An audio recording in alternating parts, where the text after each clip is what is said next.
And how different, how did the trip contribute to your understanding of Islam and Muslim people? Um, I think it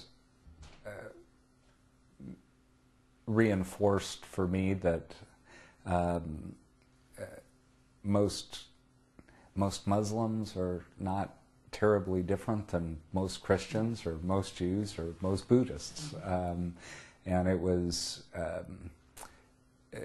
one of the things that I think for me helped very much with that. I had a very emotional moment at the Blue Mosque, but it was we were in so many mosques and we were there at prayer time, and that just getting to see it firsthand and you know, touch it and feel it and smell it, that it made it more real, I guess, rather than you study.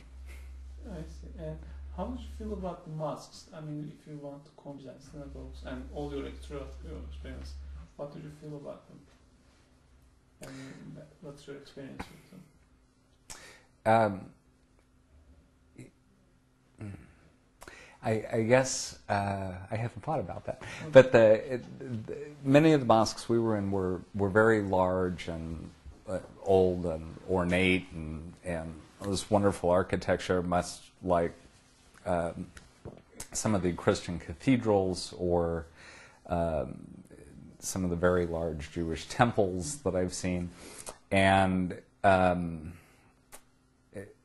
kind of got the same feeling that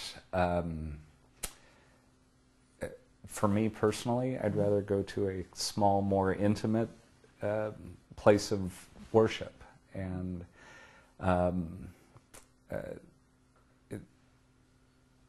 but certainly like walking into it, I mean, they were welcoming, peaceful, emotional places. So if I were Muslim, I would just look for a smaller one.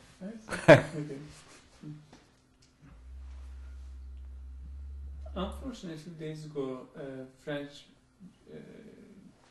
newspaper François published a caricature about Prophet Muhammad depicting him in a horrible way.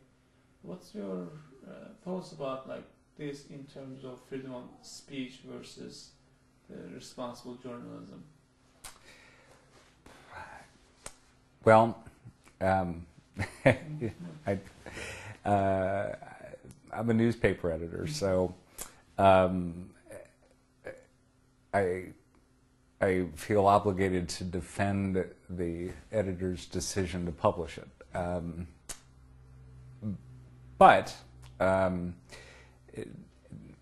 just as I would in the United States, newspapers publish editorial cartoons every day, some of which are certainly going to offend some groups and some people.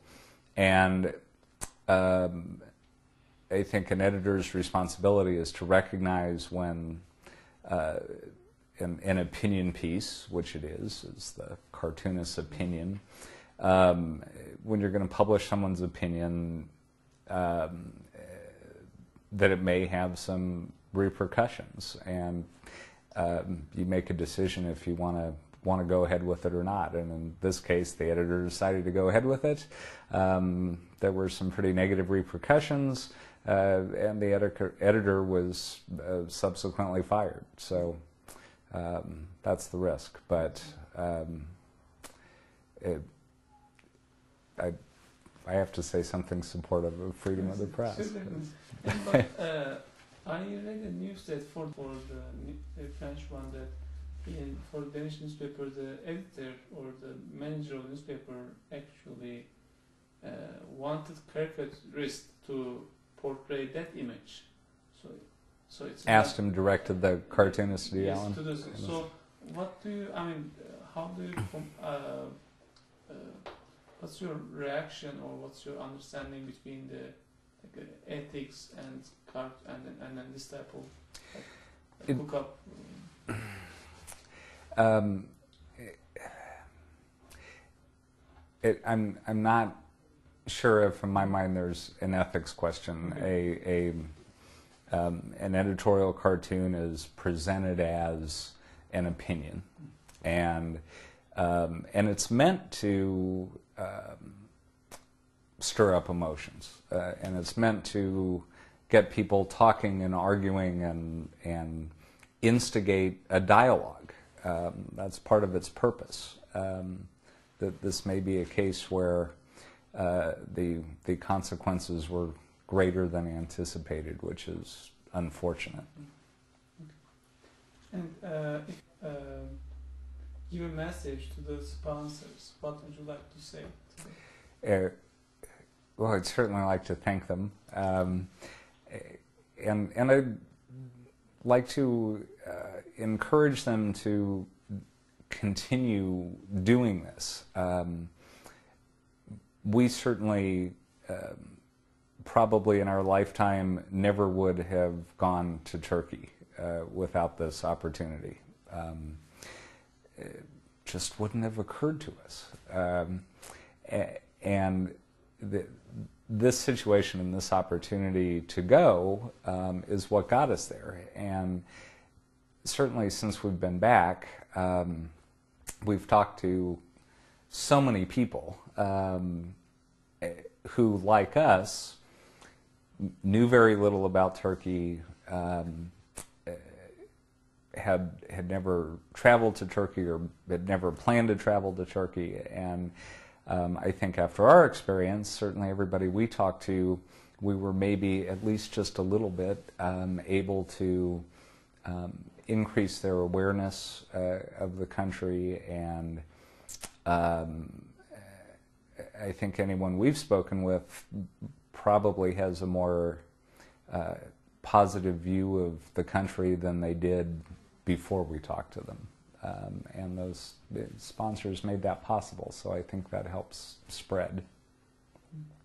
To share with us beyond these questions? I want to tell a little story. Excuse me. While we were there, I had the opportunity at one dinner to meet with some Turkish journalists in Istanbul, including two editors from Zaman, is that the paper?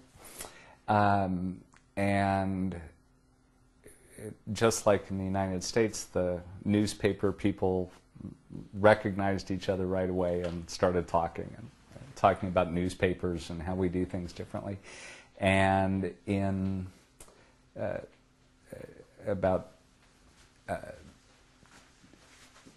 3 months or so after, 3 or 4 months after we came back from Turkey, I was at the office and the receptionist called me and said there was someone here to see me, and it was one of the editors from Zaman that I met in Istanbul, who was here with a group, and he was part of the group that got sent to Oklahoma City. So he got to see my newspaper office, and we got to visit. But it was interesting to me. There was a connection there. It was certainly a surprise to see him here, but I was so glad to see him. And I think in a small way, those are exactly the kind of relationships that this organization is fostering, which ultimately, hopefully, accomplishes what it's meant to. I have newspaper friends in Turkey now. Thank you very much. Sure.